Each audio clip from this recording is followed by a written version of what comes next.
my mentor, my father, my idol, my best friend.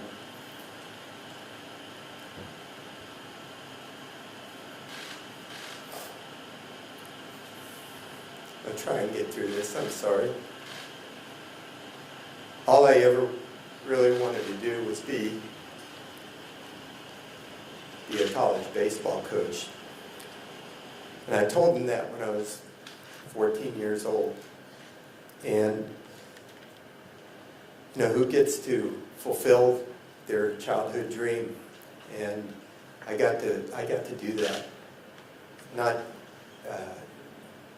Not immediately. I became a high school assistant coach at my alma mater, Columbus High School in Miami, and I loved it. I was an assistant for my best friend, Jim Hendry, who later on became the head baseball coach at Creighton University and took them to the College World Series, and then became the general manager of the Chicago Cubs.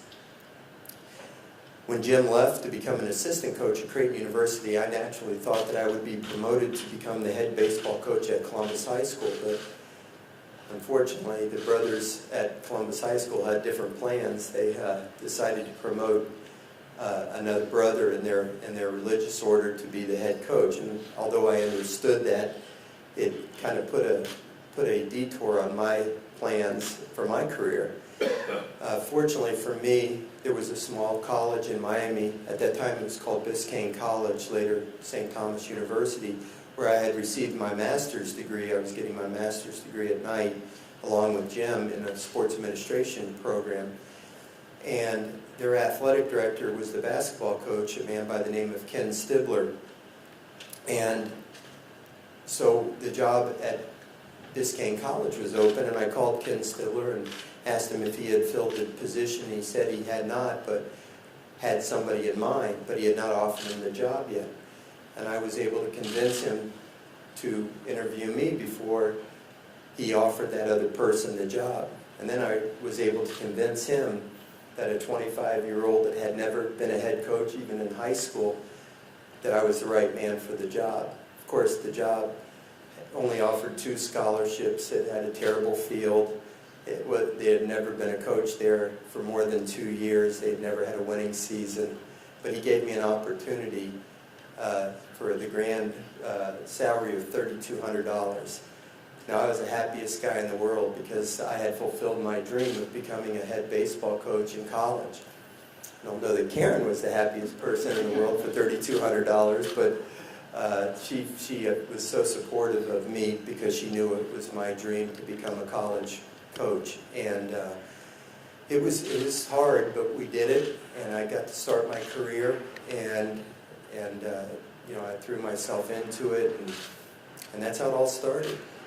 6 years later, the United States Air Force Academy decided to civilianize their head coaching position, and I was fortunate enough to land that job, and we uprooted the family, 3 small children, under the age of 5, and Karen, you know, was awesome, and we moved the family out to Colorado Springs, and I had the great privilege of coaching these cadets who later on were going to become the leaders of our country. What an awesome responsibility, and I was so grateful to have that awesome responsibility to be a mentor to these young men who later on were going to be putting themselves in harm's way to be the custodians of our way of life. And I took that responsibility very seriously. And I'm proud to be able to say that I'm probably the only coach in America that can claim to have, as former players, 4 general officers in our armed forces. And the coach at the Air Force Academy, Mike Kozlowski, is one of my former players after he had a flying career and retired as a major, as a C-17 pilot. So I loved the Air Force Academy as I loved St. Thomas University. And I thought I'd be there forever. And then one day, out of the clear blue, I get a phone call from the University of Notre Dame, from the athletic director.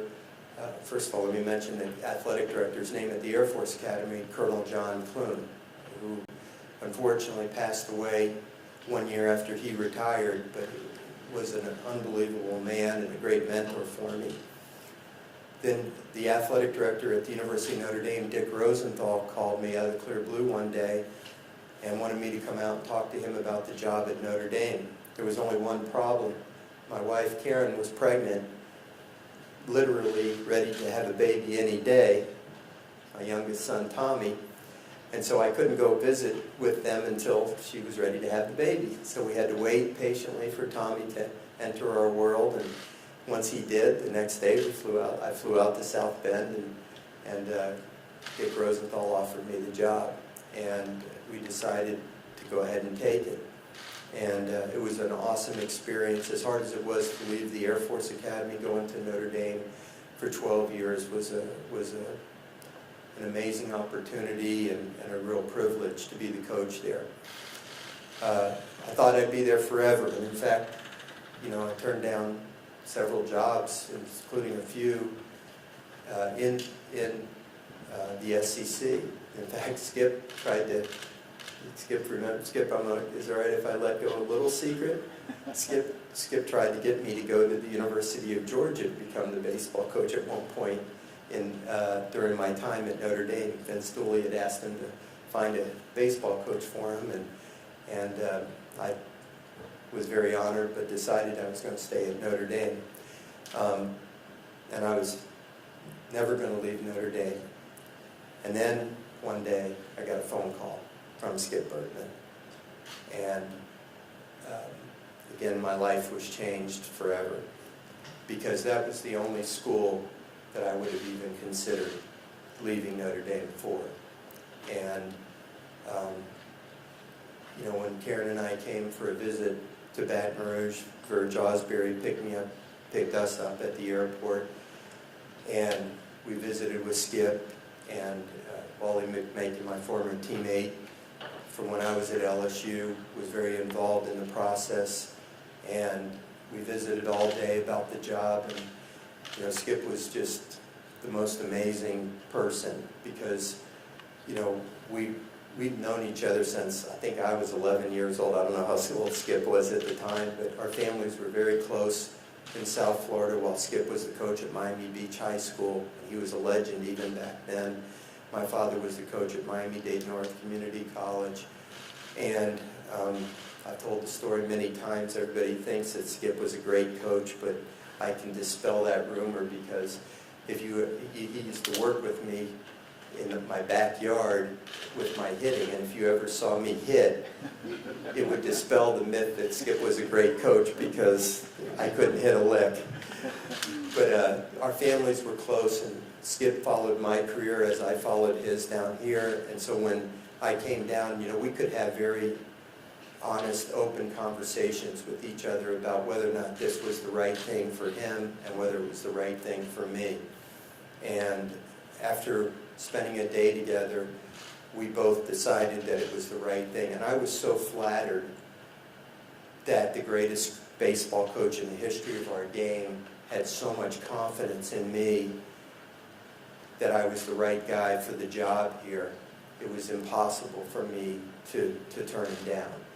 And you know, I had people back in South Bend saying, why would you want to go there? You know, Skip is so territorial over the baseball program. He won't let you be the coach. He's going to tell you what to do. And it was exactly the opposite of that. He was an unbelievable mentor for me. He was a great counsel for me. I could go to him with anything. He never tried to push me to do anything, you know, that I didn't want to do. He did nothing but support me every step of the way, and was my greatest advocate and my greatest ally. And I don't know that we would have ever had the success that we had if Skip was not here with me every step of the way. And I'll be forever grateful for him, not just for bringing me here to Baton Rouge and giving me this opportunity, but for the way that he guided me through the time here. Thank you, Skip. So, became the coach at LSU, and you know, the first year was a challenge. I never worked so hard in my life, and you know, we went 29, 26, and 1. And sometimes, you know, you do your best work when the results don't really show out there on the field, because we really worked hard that first year. And we had some unbelievable kids. Jared Bradford was probably the most amazing year of pitching that I've ever seen. We won 12 games that year in conference play, and Jared Bradford either won or saved 10 of the games. Michael Hollander was a tremendous leader of that team. He was our shortstop, and he was a gamer. And we had some freshmen that the previous staff had recruited that we played every day. Jared Mitchell, Blake Dean, Sean Ochinko, Ryan Schimpf. And they formed the cornerstone of our team. And we went through some real growing pains that first year. But I knew that we had some talent. But we had to get them into the right frame of mind to act and to think like winners. And it was a process.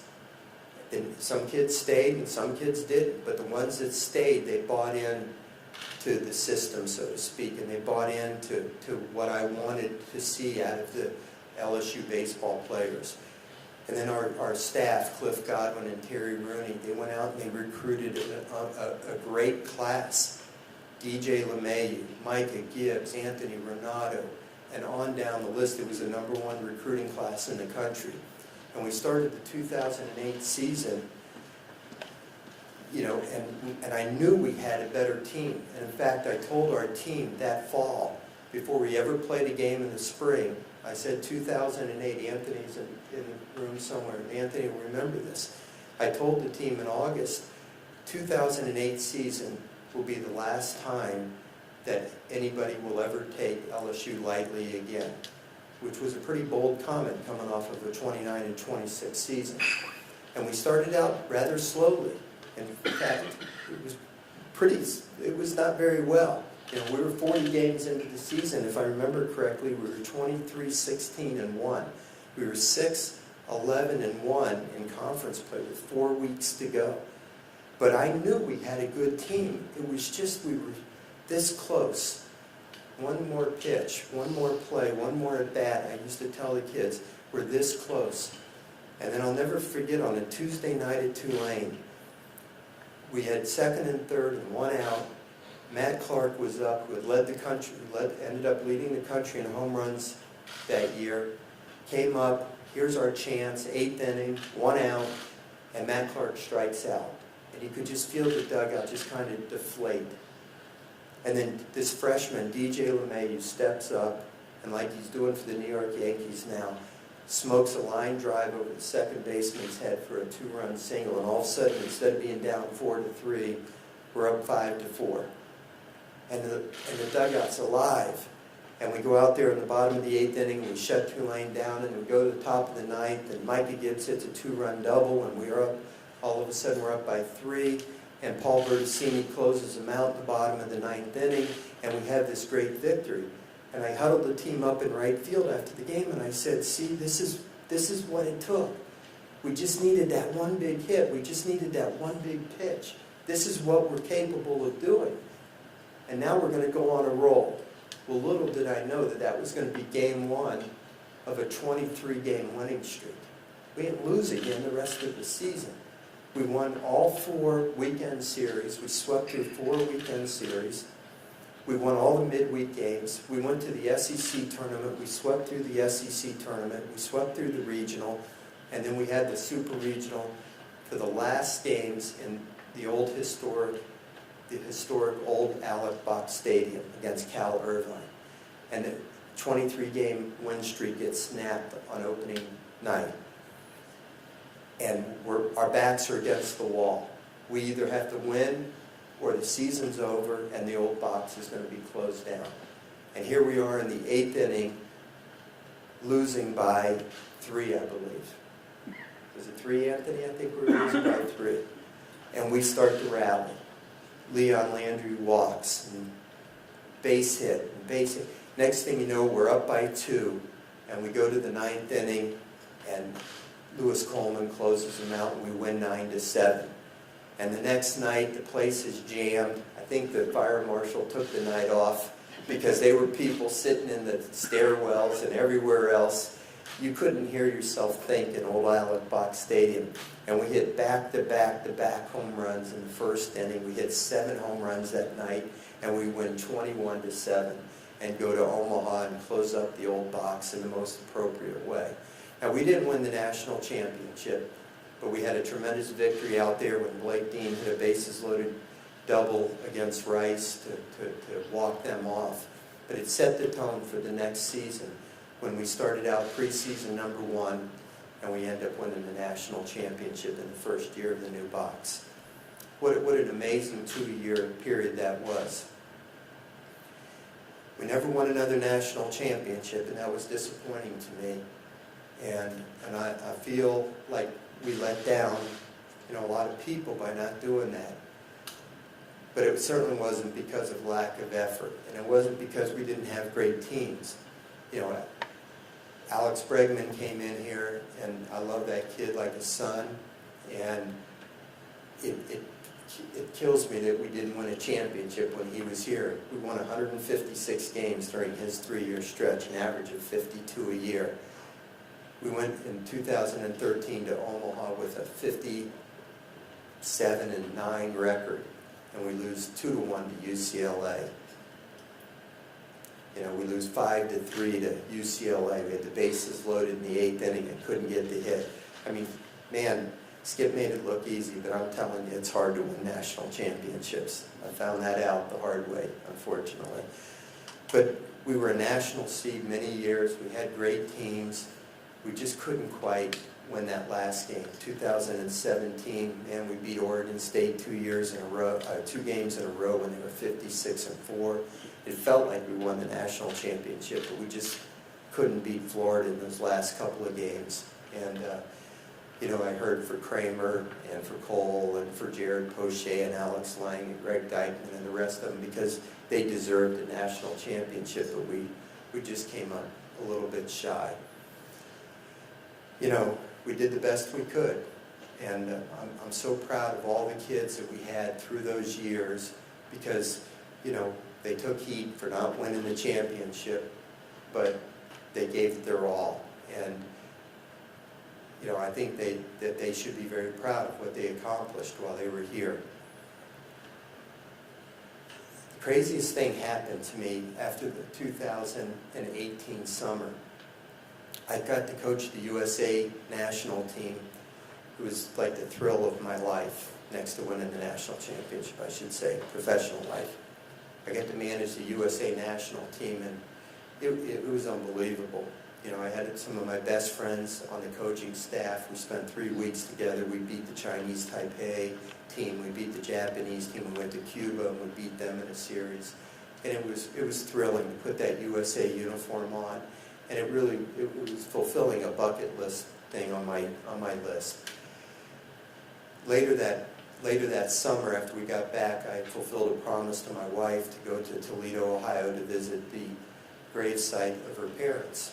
And when we flew home, I had this stiff neck after I got off the airplane, and I thought, I just slept wrong or something, But for some reason, this stiff neck wouldn't go away. Like a couple months later, I still had this terrible stiff neck. So anyway, it kept bothering me for a couple of months. And eventually, I sent the x-rays and the MRI to one of my former players from Notre Dame, who's a surgeon up in Chicago. And he diagnosed the problem and said that I needed to have surgery. So I went to Chicago and had his surgery on my neck, and it helped quite a bit, but it didn't totally take care of the problem. So I went to see another surgeon down here, and he felt that I needed another surgery on another level in my spine, and I ended up having another surgery, and it helped some as well. But I've just been having this terrible neck pain, really, for about almost 3 years now. And it's kind of morphed into these headaches and so forth. So I just have not felt well for almost 3 years now. And it affects my sleeping, and it affects the way I feel during the day. And, I've had so many people tell me, friends being very honest with me, man, you look awful, in a very delicate way. They just tell me, you look awful. And I said, well, I feel the way I look. So anyway, I just haven't felt myself. for the last couple of years, and I think it's really affected the way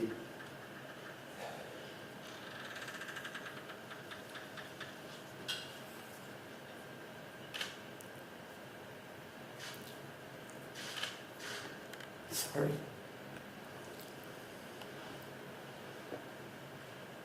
I think it's affected the way I've been able to coach, because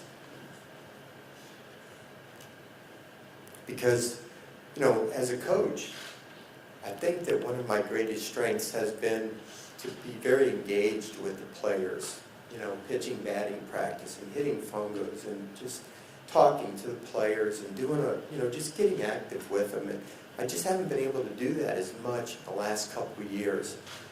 And consequently, I just don't feel like I've been the same coach. I don't think I've been a bad coach, but I just don't think that I've been the same coach. And fortunately, we have a great staff, and those guys have really carried the load. Alan and Eddie and Nolan have just been phenomenal, and they've done just fantastic work and picked up the slack, because I just don't feel like I've been carrying my weight. And so yesterday morning I got up, and Karen and I talked about it quite a bit. And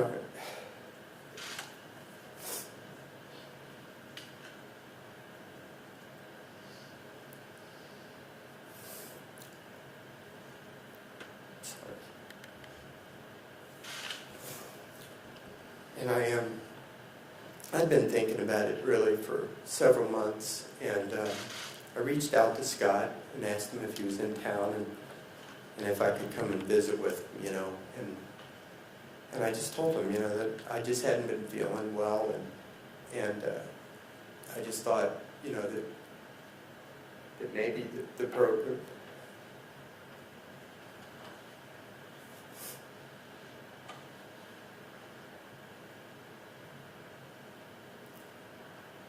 Maybe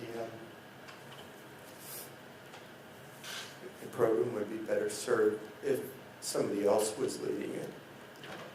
And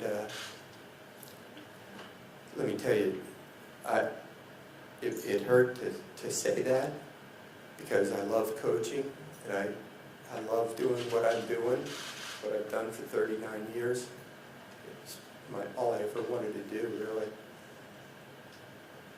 And I was worried how Scott would react, but I can't even begin to express to you how fantastic Scott was to me. The compassion that he showed, and what an amazing leader, just a phenomenal person, compassionate, and just made it very easy for me to talk to him about it. And so we agreed that I should step down, and I wanted to talk to him yesterday about it, because I've been thinking about it long enough. I've been thinking about it for really a few months, and it wasn't a snap decision. I thought if I wait until, if we get a bid and we play next weekend and we win next weekend, and then it's a super regional, and then we get to Omaha and so forth, and we keep delaying, and then I take a week to think about it, or 2 weeks to think about it, I just feel like I'm setting the program behind, and I didn't want to do that. Kids are going into the transfer portal all the time. Kids need to know what their situation is, and I didn't want to. I wanted to give Scott and his staff a chance to find my replacement in a timely fashion, where the program could be strong for next year, and I think it can be strong. I think there's a really good foundation. I think we can win a regional. I think we can win a super regional. I think we can still go to Omaha if we get the opportunity next week. And I really do believe we will get the opportunity, and I think we can play well, and I think we can make something out of this year. But I also believe that there's a really good foundation. When you got guys like Morgan and Cruz as young kids, and some of those freshman arms have started to emerge. I think there's a very strong foundation there, and whoever the new coach is going to be, they can come in and they can fill some holes and get some pieces. And I think they can be a championship club. We can be a championship club in a very, very short time. And I want that to happen. I'm going to live in Baton Rouge. We're going to live, Karen and I just built a house in St. Gabriel. My son Tommy just graduated LSU Dental School. I'm very proud of him. He's going to practice right over there on Highland Road. We're going to live one house removed from my daughter Samantha and my son-in-law Nick and my 2 grandchildren, Holden and Ren. And I'm going to be the biggest fan and supporter of the LSU baseball program. Skip and I will be watching the games together, hopefully. We'll be second-guessing that guy out there. Why didn't you bunt? Why didn't you bunt? Why'd you leave him in so long? Why'd you take him out so early? I want to see the program continue to prosper. I want to see them continue to get better. Just like Skip wanted to see me succeed and see the program succeed. I want the same thing for the next coach and for these kids that are in the program now. So, this decision was my decision, and it hurt to make this decision because it's what I've done my whole life. It's going to be weird waking up one morning and not being a coach anymore. But I'm also very excited about the rest of my life. Karen and I are going to enjoy our life, and we're going to do some things that we haven't been able to do. I got a bucket list. I want to go to the Kentucky Derby. I want to go watch the Masters. I want to go to the Indianapolis 500. You know what I want to do really? I want to go visit former players. I don't want them to come to my funeral someday. I won't be able to join them then. I want to go visit them while I'm alive. I want to go see what the fruits of my labor have turned out. I want to see their families and see what they've become. I had one of them operate on me, so I know one of them's really successful. I had all the confidence in the world when he opened up my throat and inserted a prosthetic disc into my vertebrae. That's what Skip and I do. You think we're in the business to win games and win championships. We're not in that at all. We're in it to prepare kids for life after college, and that's what we went into this business for. And I want to go see and visit kids and see how successful they've become and see the families that they've raised and how they're doing with their lives. So and then Scott and Stephanie invited me to help out with the athletic department in some way. I'm not really sure what they have in mind, but whatever they want me to do, I'll do it, because I love LSU, and I think the world of the leadership of our program. We've gone through a little bit of a tough stretch, but these people are tough, and they're great human beings, and we're going to survive anything that came our way, and if I can help in any way, then all they need to do is ask, and I'll be there for them. And I hope I can be of some help somewhere, in some way. So it's been really the honor of my life to serve this university and to be the baseball coach for 15 years. Skip Bertman had the confidence in me.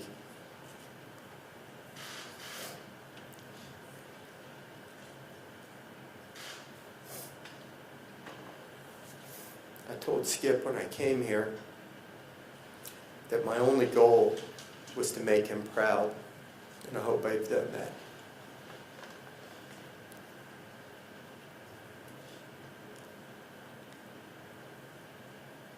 I did my best.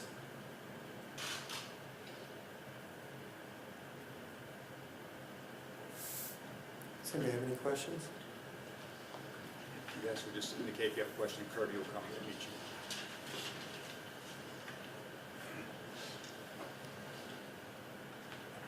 Hey, Paul. First of all, congratulations on an incredible career. Thank you. The neck pain, is that really what ended up tipping this decision? I mean, obviously you just want to tip now, but is that really ultimately just what did it, the amount of pain and chronic headaches even? dealing with this throughout this year in the last 3 years? It's been a lot. It's been a big factor in it, Wilson. I can't say it's the only factor. You know, it's been a big factor. I know you've had neck pain, so you know how debilitating it can make you feel. You know, it didn't. I'm not I'm not incapacitated or anything like that, and I want to see if. I hope it's the stress of the job that has made it worse. You know what I mean? If I'm not the baseball coach and the stress of feeling like, you know, you've got it all on you, I'm hoping that's what it was, and that by not being the baseball coach, it'll feel better. You know, where, you know, this job is totally encompassing. It's with you 365 days a year, 24 hours a day.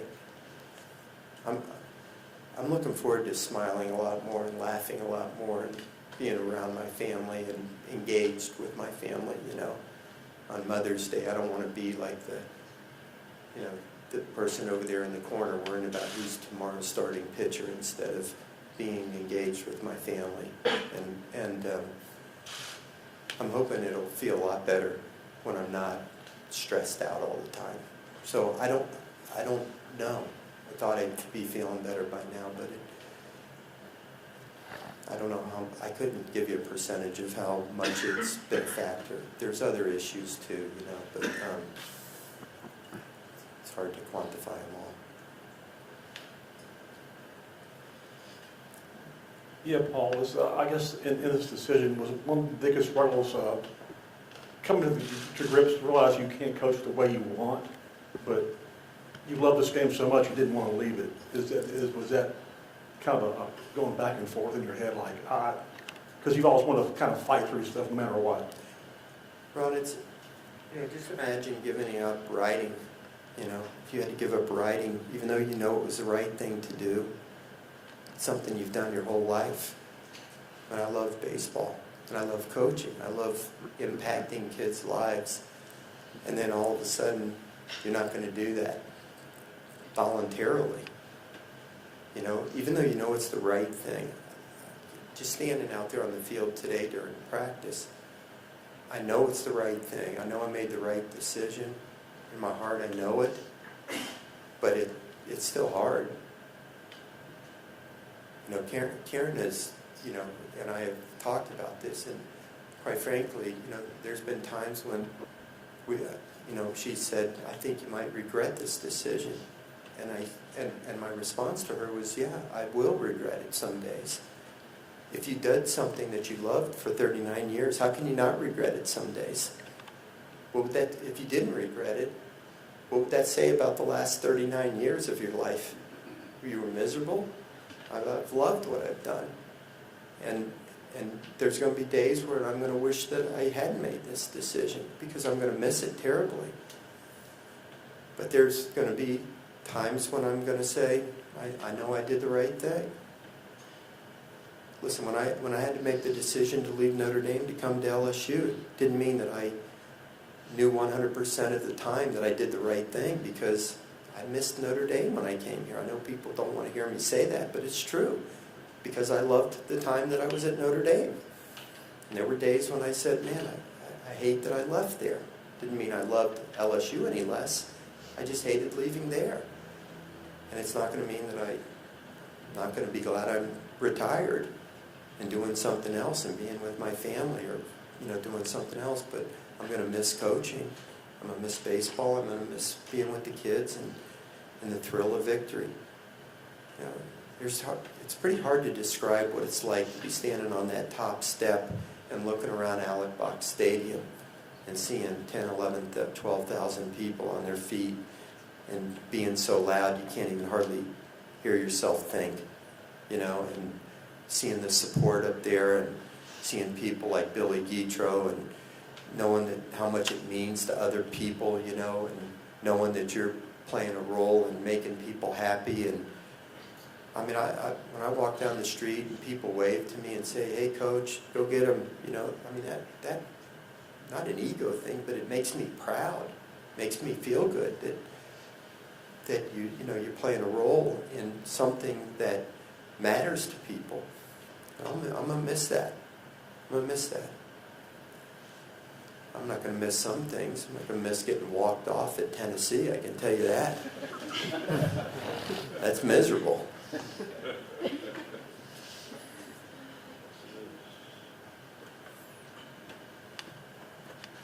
Hey Coach, congrats on a great career. I'd heard today that you actually went to Coach Bertman's house and told him personally, your decision. I was just curious, just what made you want to do that, and just I guess talk about how, I know you talked about it a little bit, but just how much he's meant to you in your career here. Well, if I didn't do that, then there's something wrong with me.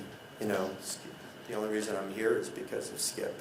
I mean, that was a priority for me. First thing I did was talk to my coaches and the rest of the staff, and I talked to them all individually this morning. And then we had a team meeting at 11:30, and I think it was 10:30 when I drove to Skip's house. So I was a little pressed for time, but I couldn't talk to the team until I talked to Skip first. That was a major priority for me. And I love the man. He means everything to me. And like I said, I've known him since I was probably 11 years old, and I've always admired him. And I don't know if there was anybody else I would have even come to LSU. See, when Karen and I came to LSU, Tommy was going into the 6th grade, but Samantha was going into her sophomore year in college. Alexandra was going into her senior year at Ball State, and Nick had just graduated from Notre Dame and was going to start a job in the Notre Dame football office. So by us coming to LSU, it was like sending 3 of our children away at one time. And we had always had our children all around us. I always give credit to Tommy. I told Tommy that if it wasn't for him, even with Skip, I would have never taken the LSU job. We had to have at least one child with us. And if it wasn't for Tommy, we could have never come down here, So, but, Skip was just that person that, I just admired him so much. I respected him so much that when he showed that kind of confidence in me, that he wanted me to be the coach here, that he believed that I was the right person, and he explained to me why he thought I was the right person. And how can you not be so terribly flattered by that, And that combined with the thought of, okay, I think I was 49 years old at the time, and I said to myself, I've always told my players, in the biggest games, you can't be afraid. You got to go out there and you got to let it rip. The big games are yours because you're going to be more confident than the other team. And you're going to go out there and you're not going to be afraid, and you're going to go for the goal. You're not going to be you're not going to be scared. And I kind of looked in the mirror and I thought, man, I better start taking the advice that I give my players all the time. Take it personally. I can't not go to LSU because I'm afraid of failure for myself. I might go down there and crash and burn, but I got to take my swings at it. The combination of not wanting to go through life regretting anything and wanting to fulfill Skip's belief in me were the reasons that I took the job at LSU. And I'm so glad that I did. Listen, there's been some rough times that, we haven't won every game. We haven't won every championship. We've had a lot of success, but we've had some difficult moments too. But it changed our life forever. All of my children have met their spouses here. Our lives have been enriched by coming to Baton Rouge. We've made friends. Everything good has happened to us here. And you got to believe. You got to believe in yourself, and you got to go for it. And that's the message I always give to our players. Without great risk does not come great reward. Coach, on behalf of the media that's here and not here, I'm sure we would all like to thank you for your time and your patience and your education that you provided us throughout the years. Congratulations to your family as well for your father and husband back. But how did the meeting go with your team? And how do you see the rest of this season now that you have this announcement? How do you see the rest of the season forward? Well, it was hard to talk to the team, you know. I mean, it was, you know, when we recruited those players, really Nolan did most of the work. And Eddie and Alan, of course, contributed greatly. But when we recruited the players here, it was my intention to see them all through their career. I had 3 years left on my contract. So I didn't want them to feel like I lied to them. And I apologized to them for that. It was not my intention to retire this year when I recruited them. And I didn't want them to lose respect for me, to think that I missiled them in any way. So I asked for their forgiveness for that, number one. But number two, I also told them that LSU is LSU, and the leadership of the athletic department is the best there is, and they're going to go out and find the very best baseball coach in the country to come to LSU. I have no doubt about that. So they should not be alarmed at all that Paul Mainieri is leaving, because they're going to find a great baseball coach, and they should be very confident in that fact for the rest of their career here. And the next thing we talked about was, you know, that on Monday there's going to be a selection committee, and I'm proud of our team. Look, we didn't accomplish what we typically accomplish at LSU during the regular season and the SEC tournament, but I'm also proud of them because there were times when they could easily given up, and we haven't given up. We didn't accomplish everything we should have. There's certainly areas that we could have done better in, but they didn't give up. And if we get an opportunity to get in the NCAA tournament, I feel very confident that this team is going to go out and play their hearts out next weekend. And I'm all in. You know, I'm not retired yet. The season is not over yet. I believe wholeheartedly that we'll get a bid, and if we do, the coaching staff is going to be totally engaged, and wherever we get sent, we're going to go out there and play like LSU Tigers are supposed to play. And I believe we can win a regional, and then we'll think about a super regional after that. So I think the guys had a great practice today, and we're going to practice again tomorrow. We'll take Sunday off, and then we'll watch the selection show on Monday, and hopefully our name will get called. If it's not called, then we'll deal with it at that time. Eric, what are you doing here? Got lost. Jeez. Hey, Coach. Just wanted to echo what everyone said. We appreciated covering you for 15 years, and Thank you. always appreciate you returning phone calls and just being great to the media. So I talked to a few of your players today, and they said you would drop in on class to make sure they're going to class and make sure they were doing the right things off the field. And it's hard to remember anybody ever getting in trouble in your 15 years here. I was just curious what pride you took in the fact that those guys really represented the program so well off the field. And thank you for kind of being hard on them while they were here. Well, it starts in recruiting, Jacques. You know, if you recruit good kids, then typically you're not going to have a lot of problems. You know, and so we're pretty selective in the kids that we recruit. You know, when we recruit them, we tell them what the expectations are. We don't pull the wool over their eyes and, you know, just sugarcoat everything. We talk to them what the expectations are for their behavior off the field and how we want them to play on the field. And so, you know, it's not prison. You know, we want them to have fun and enjoy themselves, but to be a member of the program, you know, we expect a certain way to act and be representatives of LSU. And I think the kids, for the most part, buy into that, and they understand that there's a responsibility when you're an LSU athlete, that you're under the microscope, and and you should conduct yourself in a certain way. So I'm pretty proud of the way that our players through the years have represented our university. You know, I get a lot of compliments from people in the public about how polite our baseball players are. They sign every autograph. They are polite to youngsters. They, you know, give great advice to young kids and do the right thing most of the time. And that's something I take an awful lot of pride in. And, you know, and then they go out and be successful once they leave here. You know, most of them graduate.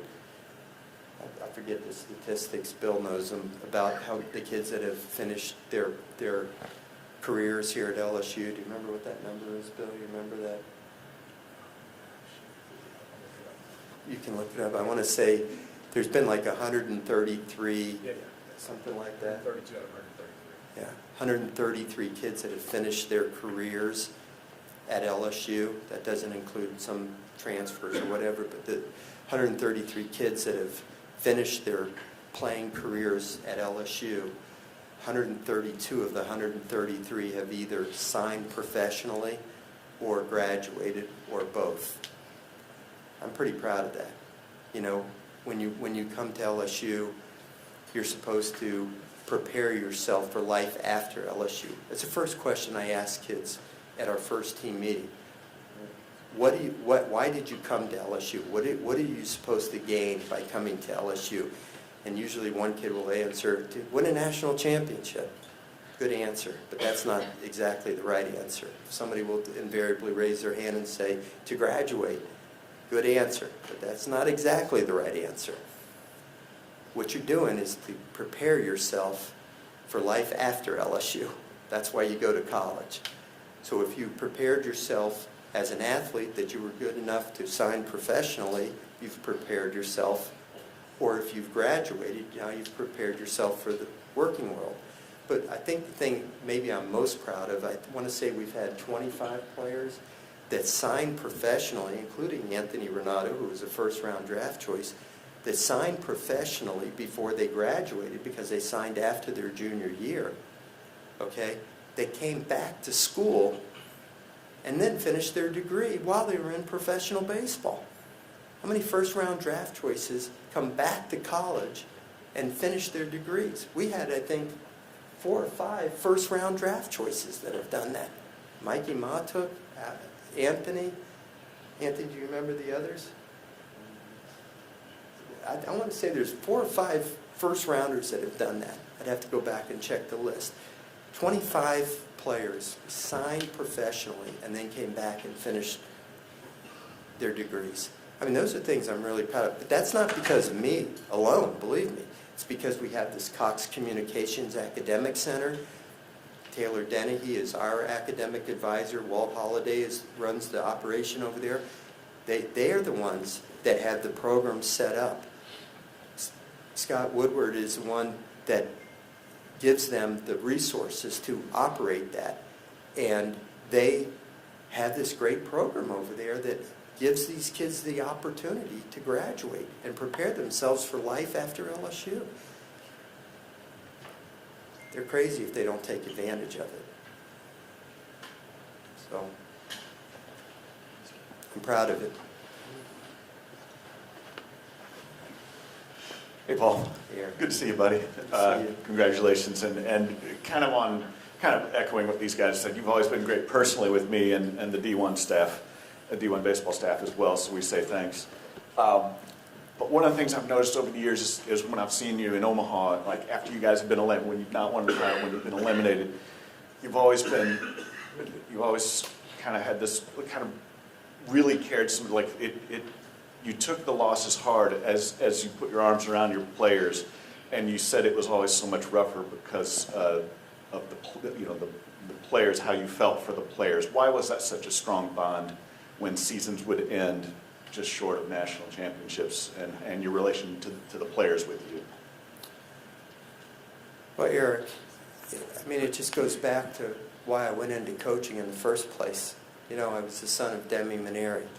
I was 14 years old. I told him I wanted to be a baseball coach.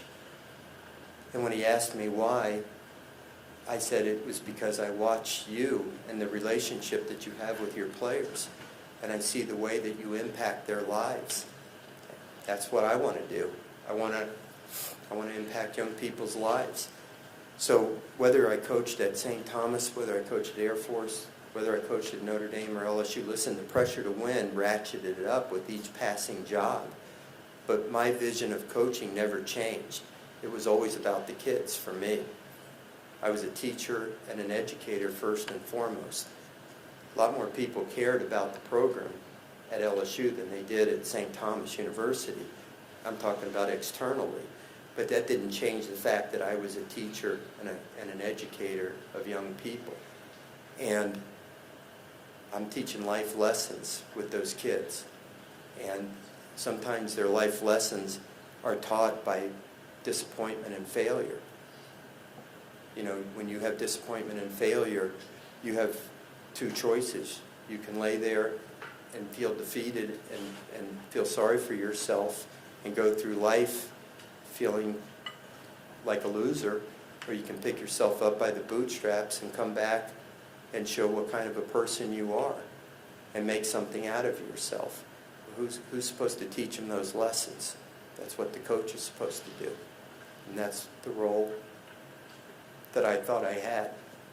You know, so it's hard sometimes because you're disappointed as a coach, you know, and you know you're going to be criticized because you're the one being held responsible for everything. But you can't ever forget that as the coach, you're supposed to be there for the players. That's your number one responsibility. Sometimes we lose sight of that, I think, in our profession. I hope I never did. I don't think my father would have ever let me. Paul, as you sort of mold this decision, was there any sort of element this year of you and your family trying, you didn't know it was going to be the last one, but in case it was, trying to savor as much of it as y'all possibly could? You know, Wilson, I did. I tried to, you know, and I kept getting that advice from my oldest son, Nick. My oldest son, Nick, is wise beyond his years. You know, when I was going through the decision of coming from Notre Dame to LSU, he was really my counsel. It's amazing. You know, fathers are supposed to be the counsel for their children, but my son, Nick, was great. You know, he graduated from Notre Dame, and he was wise beyond his years, and he counseled me through it. And even as this year was unfolding, and I would kind of talk to him about how I was feeling about things, and he would say, "Dad, just go out there and just enjoy each and every game, you know." But then what would happen is you'd get into the heat of battle. I hate to use the word battle because it's not war, you know, it's just the competition, the heat of competition. And you want to win so badly. You know, I just got off the phone with one of my mentors, Ron Maestri, my coach from the University of New Orleans.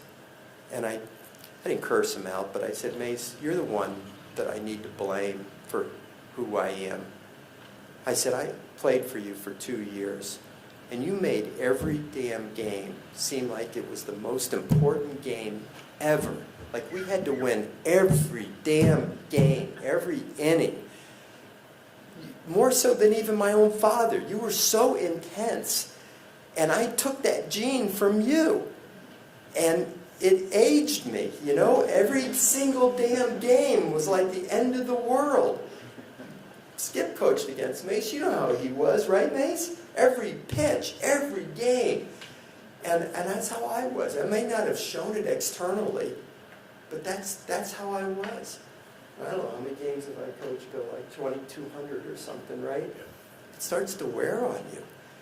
But yet, even at the end, even as I was feeling like this was going to be my last season, and I just try to enjoy it and smell the roses, you want to win the damn game so bad, you know, that it was hard to just sit back and say, "Oh, isn't this lovely? You know, we're playing a baseball game, and what a beautiful stadium." And you want to win, and you want your kids to play well, and you want them to taste the fruits of victory. And when you don't win, at the end of the day, you know, you're miserable. I hate to say it, but you are. And I know in the total scheme of things, the fact that the other team scored more runs than you on a given day in the total scope of life is not that important. But it felt like it was, you know? And it takes its toll on you after a while. After 2,200 games, I always told people I was going to donate my internal organs to the Smithsonian Institution and say, there lies the internal organs of a college baseball coach. See what it does to them? It takes its toll on you, you know, when it matters so much. You know, you put so much into it. And I told Mace, I said, I've always been jealous of that coach in the other dugout, that it just didn't seem to matter that much to him, that he could lose, and it just, you know, I told Skip and I talked about this at lunch one day. Some coaches, you play against them and you beat them, and they come over and they're smiling and laughing and shaking hands, and, you know, it's like it didn't even bother them that they lost. Me, I'm like, you know, I'll be gracious, but then I want to rip my hair out after a loss, you know. My family knows that. I'm not very good at losing. Unfortunately, I've had a lot of practice at it, but I'm still not very good at it. But it's who I am, you know. You put so much into it, and you want to win. I don't apologize for it. I do it within the rules, but if you're going to put all that effort into it, you might as well try to win, right? That's the way I always looked at it. Coach, again, congratulations on the retirement. Everybody knows about Skip Bertman, and you know there's a generation now that grew up just knowing you primarily for LSU baseball. What does that mean to you?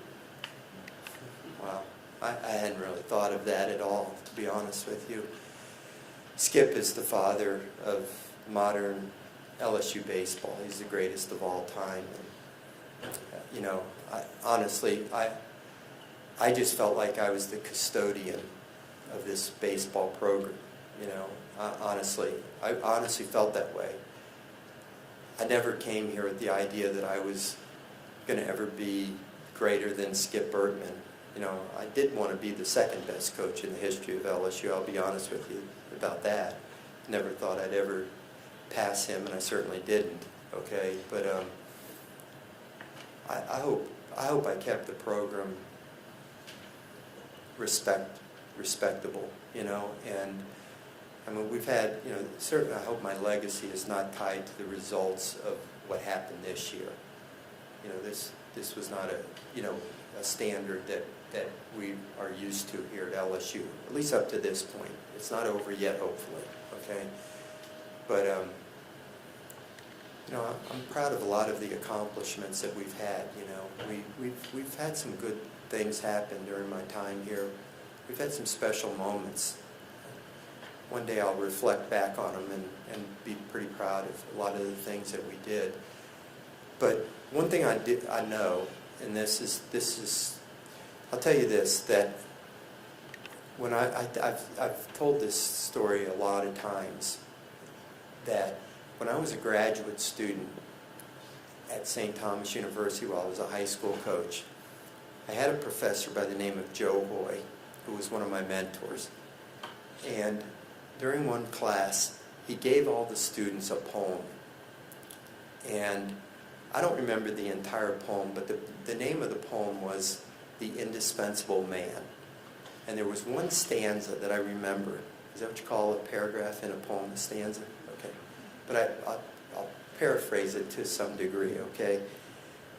He said, if you want to know how indispensable you are, fill a bucket with water, clench your fist, stick your fist into the bottom of the bucket of water, and then remove your fist. The hole that remains will be how much you'll be missed. And I've always remembered that. In other words, the clock will move forward. Scott and Stephanie will find a new baseball coach. LSU baseball will go forward. I will become history. That maybe some people will remember me and maybe they won't. And that'll be okay. I'll have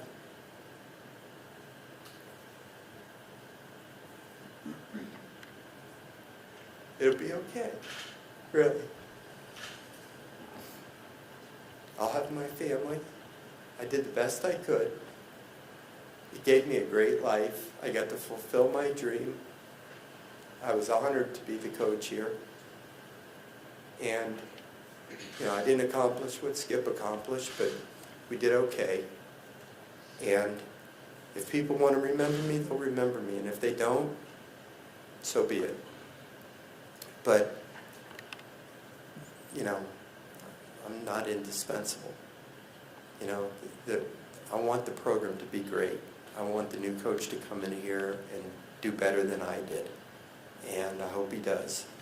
And I'm just really proud of the fact that I got to be the coach here for 15 years. I've enjoyed it. I've loved it. I've loved the kids. I've loved my assistants. And I'm really proud of the things that we did. I'm proud of what we produced as players and human beings that have gone through the program. Guys like Anthony and his teammates. I'm glad we got to win a championship. I'm glad we got to go to Omaha 5 times. I'm glad we won 8 regionals. I'm glad we did a lot of things that we did successfully. But life will go on, and glad I got to be a small part of the history of LSU baseball. We'll see what the future holds.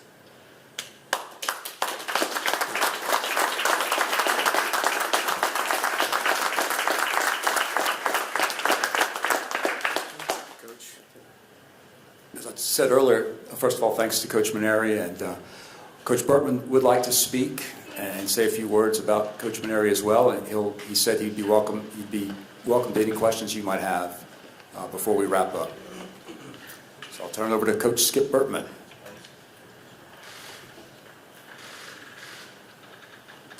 It's very tough to, since you're 9 or 10 or 8. Every summer you played ball and then you coached. Never did anything else. It's very tough. I feel for Paul's emotion up here, but the reason I wanted to talk, number one, is I asked Scott Woodward first if I could say something, and of course he said yes.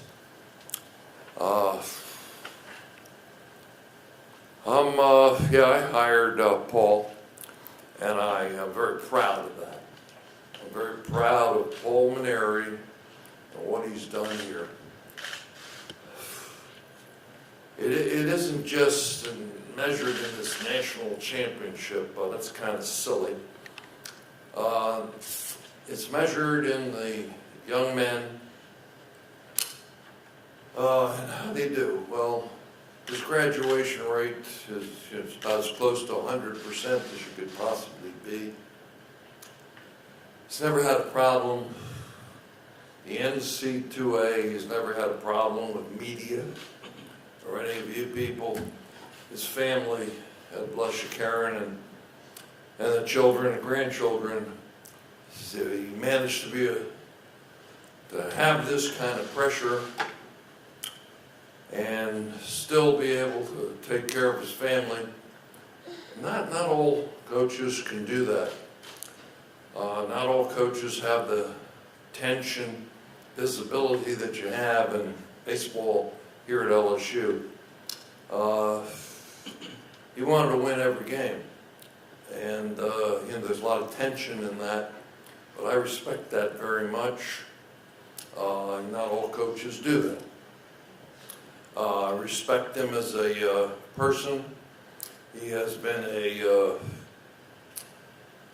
beacon of, a role model for the players that have been here.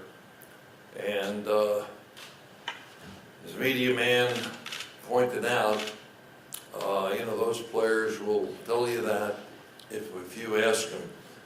I spoke to some media people earlier today and told them I didn't want to speak to them at that time, and that I would say something here, if I could. And Scott gave me permission, and I just want to say I'm proud of it, Paul. And I'm proud of everything that he has done, that he's accomplished. I'm proud of, all the players that he's put out there. I'm proud of all the coaches that have been put out there. And gosh, so much goes on in so many schools beyond winning and losing, and there's all kinds of problems. There was never a problem like that. Wasn't even close. I mean, you can't just be a coach here, in 150 years of baseball. You pick up a lot of stuff, but Paul's a man, he's a pro. He spoke to me, he spoke to his coaching staff, spoke to the kids, so he did it right. He could have waited a longer time, but that's better for the school, for Scott, that he didn't do that. He's done everything with class, dignity, and I'm proud of what Paul has done as my hire here at the university. And I love you, Paul, and I love the family and the way that they've managed. I'm also very happy for Scott, the AD, who wants to keep Paul as a man with immense talent beyond coaching baseball. I mean, he can be a second party to a Tiger Athletic Foundation or an athletic development officer and go to lunch and close the deal. I mean, he can do a zillion things that we need here. And I'm really proud that he's going to be here, and you're right. Paul and I will now be watching the games together, as I've never missed many games here on TV or on radio. And I'm very excited about Paul. That's a wonderful record. Let me say this. Check me out here, Bill. He's a guy that's won over 30 different championships. If you add in the SEC, the West, or if you throw in a regional and then the super regional and so on. That's a lot. And, there's only been, check me out here, there's only been 5 coaches in the history of college baseball that have ever won 1,500 games and a national championship. Just 5. He's the winningest coach in college baseball at this minute that was active, and of course he's still active, and I hope that continues. The kids that never quit, they really played like they always have, for Paul and his staff, with a lot of intensity, and they've always carried themselves outside with a lot of dignity, and it's tough to lose and walk through that gate, and there's 50 people that ask you for pictures or autographs. Paul's players stood up, I watched them, and they did that, and so it's this stuff beyond W's and L's, although Paul's got a lot of wins and losses and did very well. But he's done all the other things, tremendous. And I just wanted to say I'm proud of you. Does anybody have a question for me about Paul? Because that's all I'm talking about. Okay? All right, thanks a lot. Whoa, Wilson? Question or something? You obviously, like you said, you hired Paul. Could it have gone much better than this? Is this what you envisioned when you hired him? Could it have gone much more better than this? The question was, what did you envision when you hired Paul? I didn't envision somebody coming in and winning 6 or 7 national championships. And it's not Paul. It's not me. It's the game. The game is a law of large numbers. All right, and you put your pitcher out there and calls a pitch, and one day he calls it a strike, but the next pitch it's a ball. It's a 50-50 type pitch. All right. That's going to take place as the game. What happens is, I've said this many times, today all the teams are that close, you see, and boy, it's tough to win. Where is the dynasty guy? Where is the team that keeps going all along winning? Where is he? Nobody's done a better job than Paul's done. 15 years, and that includes all staff, players, and graduation, wins and losses and other things, and taking care of his family and being a great beacon in the community. He did that. You can't do it any better. I'm sorry. Anybody else? Thanks, Bill. Thanks, Scott.